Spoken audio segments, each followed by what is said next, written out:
This message is for the European Union citizens.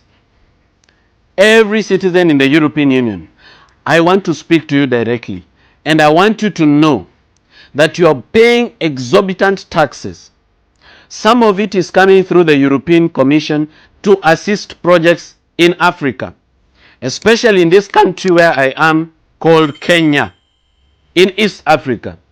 But that money is being stolen by corrupt politicians, government officials, with the approval of the European Union delegation to Kenya. And I'll give you two good examples, and you can look for this information yourself. There is a county in Kenya called Kwale County. It is in the coast of Kenya. That county received your taxpayers' money. So I'm going to tell you in Kenya shillings, then you're going to translate it. So 91,302,709. So 91 million Kenya shillings of your money has been disbursed to the county government of Kwale for a project that was called Kombani Market. This was a fresh produce market with a business center, a meat center, and a dry cereal center, and some office blocks, and some commercial business shops. This money, part of it has been stolen. In fact, almost half of it has been stolen. The contractor that was contracted to do this job was not paid this money. As soon as it was disbursed from the European Union to the county government, it was misappropriated and the money was stolen. Today that contractor is in court trying to fight for justice. Yet this money has been stolen. Now, on top of that, for that market, there was a purported tax exemption of 16%, which amounted to about 16 million shillings. This tax exemption was not given to the contractor at the beginning of the project. It is after the contractor has finished building that he knew there was a tax exemption.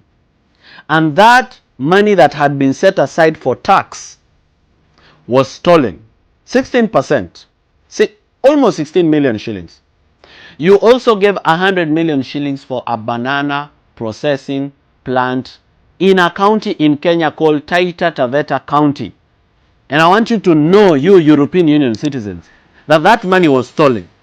Now, should you continue paying exorbitant taxes in the European Union to assist Africa, where you are only enriching corrupt politicians to buy beach property, to use the money to strangle human rights, to use the money to hire criminal gangs to kill activists, to abduct people who speak against corruption? Is that the reason why you pay taxes, and is that the purpose for which you donate money in form of grants to Kenya? The answer is a resounding no. So this is a wake-up call to the European Union delegation in Kenya to stop participating and assisting in corruption in Kenya.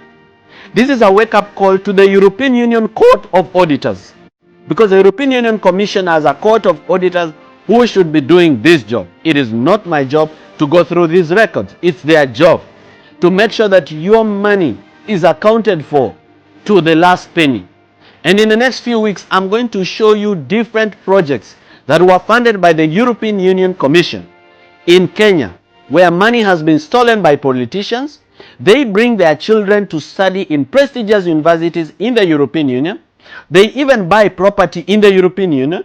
They have bank accounts in the European Union where they've kept money stolen from our country, while our people are poor, sick, drinking unsafe water, unable to go to school in this same country where people are billionaires out of stealing your money that you donate to our country. Wizi wizi bila kazi in Swahili means theft without work. Let us have this conversation. This conversation is uncomfortable, but it is necessary, especially now. As Kenyans, we've come a long way. One of the things we were able to achieve during the Gen Z revolution is the end to tribalism. Why are we struggling to bring it back? What change do we want in our country, and how will we achieve it? Ladies and gentlemen, all the people of Kenya, it is time we look at ourselves in the mirror and ask ourselves, where does bad leadership begin? The people in Embu yesterday are the ones that have made me to do this video today, because they were clapping and cheering for Uhuru Kenyatta and for Rigathi Gachagua. My question is, why? What have they done to deserve it? One of the things that we must do if we take the leadership of this country is to recover the stolen wealth of the people of Kenya, beginning with the land that has been grabbed, our natural resources, and even money that has been stolen through corruption. Why should you people tell us that once Uhuru has retired, uyo wacha apumzike? Why should he rest with our money? Why not return the money that has been stolen and put abroad, that has been used to build expressway, where in every 10 shillings that a Kenyan pays, 6 shillings goes to his pocket? Did the problems that we have today begin with William Ruto? William Ruto is a greedy president and very corrupt. But is he alone? Did he begin it alone? Why is it that when William Ruto became president, he never followed up on the money that was stolen by the Uhuru government, including the money that was stolen on election day when we were voting? 12 billion shillings was withdrawn from our treasury. Walifagia ya mwisho, and they banged the door, and that was nobody but Uhuru. But has he ever followed up the money? No. Why? Because they are one family. They've been stealing together. They began this together. They registered accounts abroad together. They changed our Public Financial Management Act together. They stole Eurobond together. They stole money from SGR together. They are together in most of these things. So why does Uhuru deserve an applause and a cheer? Did Kikuyu businesses do better when Uhuru was president? Didn't most of you lose the property that you built during Kibaki's time? Was your agriculture doing better because of Uhuru? Was your infrastructure better? It was corruption left, right, and center, beginning even with the project for school laptops. The Uhuru's presidency was part of the problem that we are trying to solve. Ladies and gentlemen, from the mountain, you were not wrong to reject Uhuru. Stop regretting. There is nothing that you said about Uhuru when you were rejecting that was a lie. The only mistake we made was voting for William Ruto. And we have to accept that mistake and correct it. And the way to correct that mistake is not Gachagua. Why would we jump from one frying pan to another frying pan? Is there a shortage of good leadership in the mountain? Are there not children born of women in the mountain, men and women of integrity who can actually be leaders in our country in the mountain? Are they not there?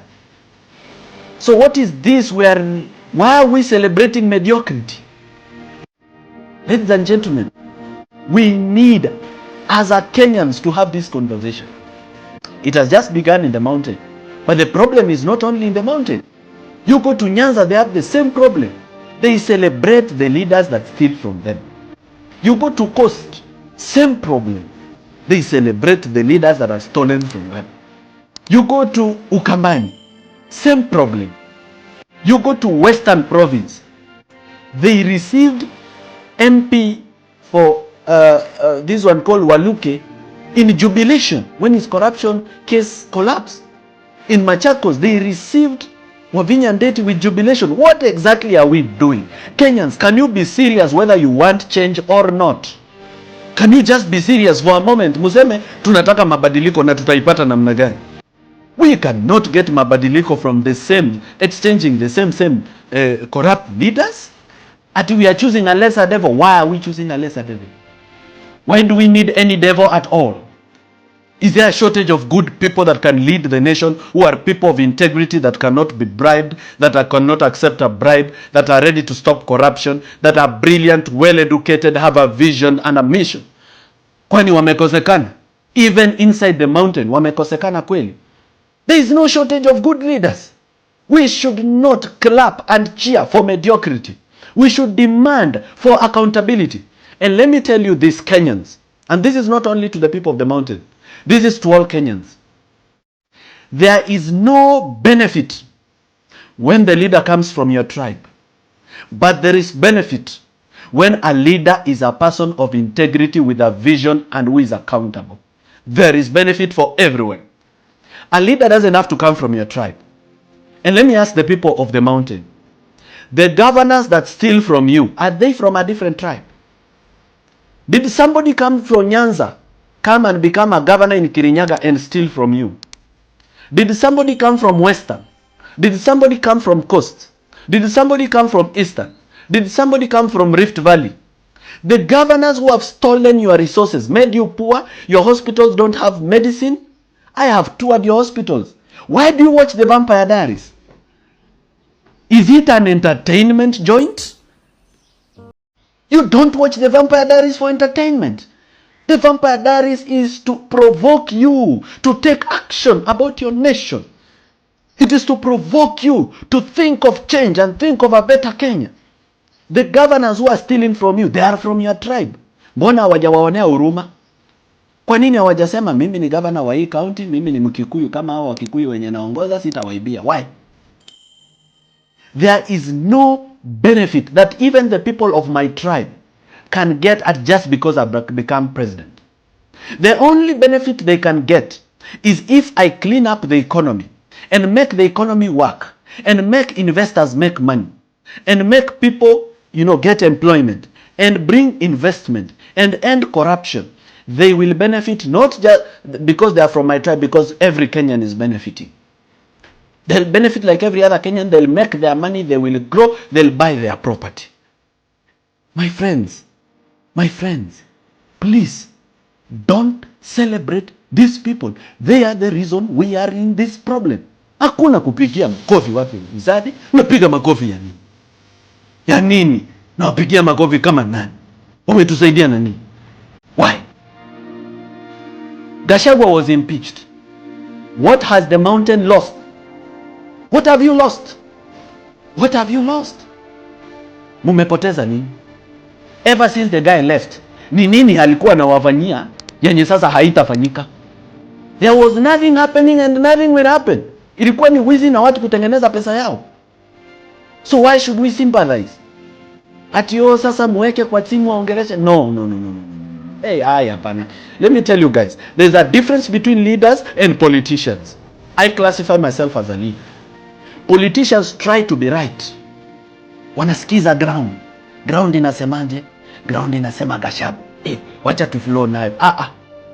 Mambo ya ground, no. The ground can mislead us. The majority can be wrong. And when a nation is going in the wrong direction, it is good for leaders of integrity to stand up and say, hapana, watu wangu, mimi ninawapenda, lakini mnapotea. Na nyinyi watu wa Mount Kenya, nitafutieni shamba Nyeri. I want to come and live amongst you. I want to understand the problem. Nataka nikuje tu nijenge nyumba hapo, I live there.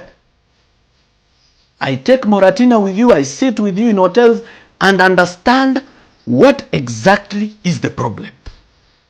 Why do we have to take one corrupt leader to replace another one? Eti tunaonea Uhuru huruma, atafungiwa ICC, tumpigie kura akue president. Uhuru anakuja anawamaliza. Mnasema Uhuru ametumaliza, afadhali tupigie Ruto kupanish Uhuru. Ruto anaingia. Ruto ni mbaya, ametumaliza. Ametumalizia biashara zetu. Biashara nyamakima imeanguka, wa China wamechukua biashara yetu, hatuwezi import, shilingi inafanya vibaya, ukulima yetu haifanyi vizuri. Toa Ruto, weka sasa mtu mwingine mfisadi, ati is a lesser devil. No. This is not what the Gen Z died for. We didn't die for this. We did not die for this. We didn't die for this. We died for good governance. And it doesn't have to be me. And it doesn't have to be a person from my tribe. It just needs to be a person of integrity. I am satisfied if I see change. I am satisfied. And the people of the mountain need to ask themselves, why the people who come from other communities who want to work with the people of the mountain, why they always choose corrupt people and incompetent people to work with? Why do they always make the most unqualified to be the best that they will work with? Why? Why do they want bad leaders at the top? Why do they want bad leaders at the top? Because they want people they can steal with. They know you have resources. They know you have capacity. They know you are a hardworking community. People of the mountain, I love you. I'm your son. I will keep coming. I'll keep doing civic education. Your home will be my home. Your people will be my people. I'll drink your milk. I will dance to your music. But God has blessed you. He has blessed you with wealth, and He has blessed you with numbers. Let us use those numbers to change our country. It can be somebody from the mountain, or it can be somebody from somewhere else, but let it be a person of integrity. Let us flush the whole system. Let us clean it up. Let us end the culture of bad governance and bad leadership. This message is not only for the people of the mountain. It is also for you, a Kenyan, wherever you come from, in Western Province, in Nyanza Province, in Rift Valley, in Coast, in Eastern, in Northeastern. Do not celebrate and be happy and cheer the same people that have put you in the problem that you are in. Reject manufactured poverty. Let us emancipate ourselves from this trap. Let us build our own leaders. And let's be ready to support a poor person or even a middle income person to be our president. Let's not look for the people who bring us money. Shika pesa kidogo, nini nini, shika leso, shika nini, munipigie kura. No. Tutafute watu wenye maadili mema ambao watapeleka Kenya yetu mbele. And that is why I have always been saying, removing William Ruto is not the ultimate solution to the problem in Kenya. The problem in Kenya comes from the people of Kenya. And that's why I rarely focus on the big leadership. I focus on the people. The reason I do Vampire Diaries and civic education all over the country is because my target is the people of Kenya. Because they are the employers. They are the ones who employ leaders. If the people of Kenya were serious about good governance, some people will never become president or cabinet secretary or governor. Why should somebody steal from NYS and become your governor? Why should somebody steal from judiciary and become your women rep? Why should somebody steal from Ketraco and become your governor? Why should somebody steal from Kenya Ports Authority and become your MP? Why? It shows that the problem is not leaders. The problem is us. We are the ones who need to change how we look at leadership and how we vote. And as Kenyans, let us be ready to have this conversation. Let us be ready to change. And if we are ready to change, mimi ninaamini itabadilika. Na bado chanzi sana.